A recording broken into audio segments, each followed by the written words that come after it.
Barakti Yahweh Brakatah, Yahawashi, Barakti Yahweh Brakatah, Yahawashi, Ba Hashem, Rakakadash. The honors to the apostles, the elders.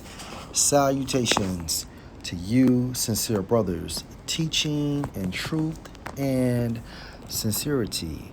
Lesson will be entitled Until It Came and Stood. Video was inspired by a sighting of a chariot during GMS Dallas live stream. Lord will, you are edified, part 2. Shalom, Makim, Shalom. Hey, check this out. You got to get to the scriptures. You take the scriptures seriously. Not no sentiment and no whooping and hollering. Take your salvation seriously. Now, for this video, the emphasis is until it came and stood. Study these words. Right. Get to the Bible, man. It's fun. Right. All right, so Isaiah 9 and 6 it says, For unto us a child is born. This is the prophecy of the Messiah. He was prophesied in the Old Testament. Stood, going into an indicator of an exact location, which brings me to Matthew, the 2nd chapter, and verse 1. Now, when Yahawashi was born in Bethlehem of Judea in the days of Herod the king, behold, there came wise men from the east to Jerusalem, saying, Where is he that is born King of the Jews? For we have seen his star in the east and are come to worship him. His star, symbolic for what? A chariot of Israel.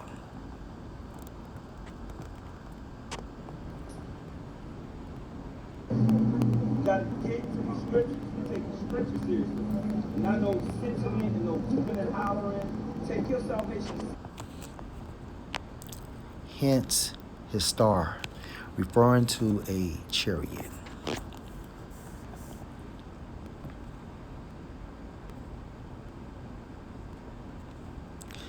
Back into verse 2, saying, Where is he that is born King of the Jews? For we have seen his star in the east and are come to worship him. When Herod the king had heard these things, he was troubled, and all Jerusalem with him. And when he had gathered all the chief priests and scribes of the people together, he demanded of them where Mashiach should be born. And they said unto him, In Bethlehem of Judea, for thus it is written by the prophet. And you, Bethlehem, in the land of Judah, are not the least among the princes of Judah. For out of you shall come a governor that shall rule my people Israel. Then Herod, when he had privily called the wise men, inquired of them diligently what time the star appeared, meaning, when did you see this chariot? Verse 8. And he sent them to Bethlehem and said, Go and search diligently for the young child, and when you have found him, bring me word again, that I may come and worship him also. When they had heard the king, they departed, and lo, the star, referring to a chariot, which they saw in the east, went before them, meaning what? Guided them, led them, till it came and stood over where the young child was. So this chariot led the wise men to Yahawashi's exact location. And if you can receive this in the spirit, this is a visual.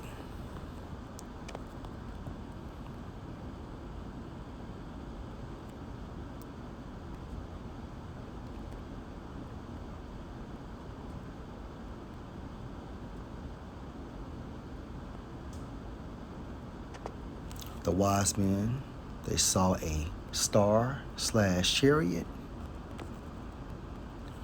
and it led them to Yahawashi's exact location until it came and stood over him.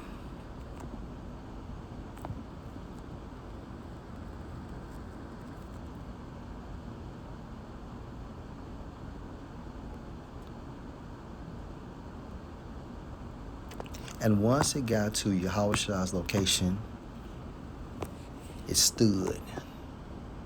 Okay? Such as this.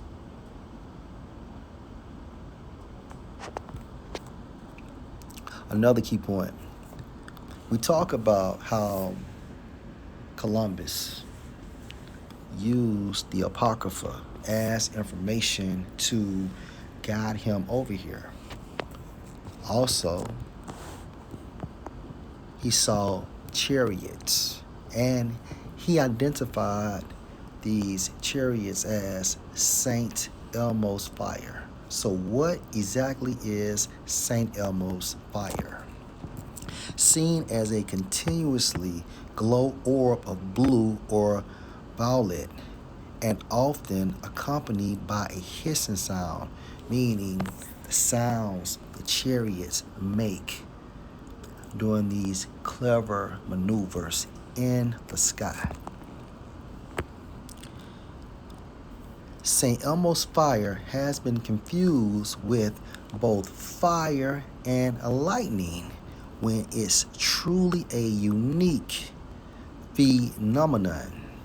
The eerie effect is produced by something known as a coronal discharge, a spark generated in an electrified field when there is a dramatic difference between the charge in the air and the charge of an object.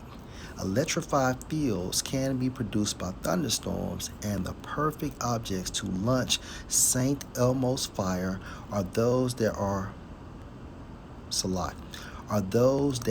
act like giant lightning rods, a church steeple, an airplane wing, and of course that mast of a ship. That's bullshit. So what Columbus saw was There you go. He was prophesied to come. So here's one from Isaiah. a chariot.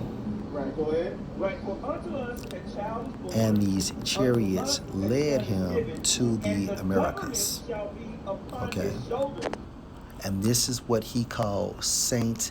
Elmo's fire.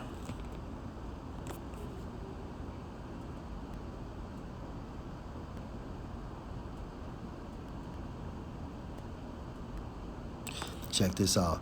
Modern sailors describe it as spectacular, spooky, and even supernatural, and revel in the opportunity to witness the dancing flames.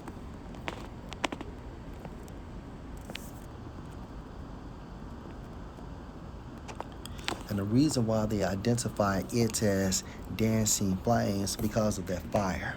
And it's just miraculous maneuvering in the sky.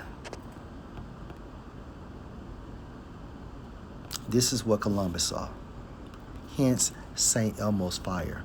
And this is also what led the wise men to Yahawashi's exact location.